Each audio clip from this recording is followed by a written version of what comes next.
একটা গ্রামে একটা কবরস্থান ছিল। ওই কবরস্থানের পাশ দিয়ে যেই যাইতো সেই ওই কবরস্থান থেকে একজন মহিলার চিৎকার শুনতে পেত, যেন কান্না করে চিৎকার করে বলে। এইভাবে যখন সবাই গ্রামের ওই মহিলার চিৎকার শুনতে পেল কবর থেকে, তারপরের দিন গ্রামবাসী মিলে সবাই চিন্তা করলো ওই কবরের মাটি সরিয়ে দেখবে যে ওই কবর থেকে কে এমনভাবে চিৎকার করে। যেই বাবা সেই কাজ। তারপরের দিন গ্রামবাসী সবাই মিলে এমনকি হুজুরকে নিয়েও ওই কবরের মাটি সরাতে লাগলো।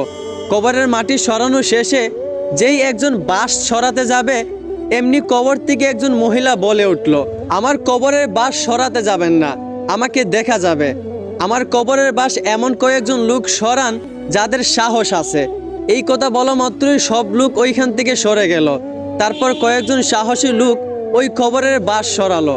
বাঁশ সরানো মাত্রই ওই মহিলাটাকে দেখা গেল। ওই মহিলাকে দেখেই সাহসী ব্যক্তিরা চিৎকার করে উঠল। মহিলাটার মাথায় কোনো চুল ছিল না, মাথায় কোনো চামড়া ছিল না, মাংসও ছিল না। মহিলাটার মাথার মধ্যে পোকা ধরে গেছিল।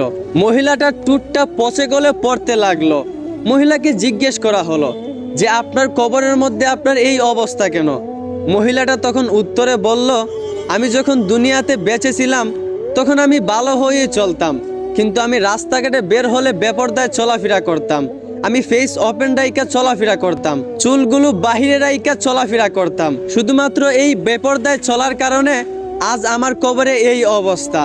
এখন আমার বোন, আপনারা একটু বিবেক দিয়ে চিন্তা করেন, আপনারা যারা রাস্তাঘাটে সমান অধিকার নামে বেপরদায় চলাফেরা করতেছেন, আপনারা মরার পর আপনাদের কবরে কি অবস্থা হবে? একটু বিবেক দিয়ে চিন্তা করেন। আমার বোন, নিজেকে পর্দায় রাখেন। পর্দায় থাকলে স্বাধীনতা কমে যায় না, বরঞ্চ মেয়েদের সম্মান বেড়ে যায়।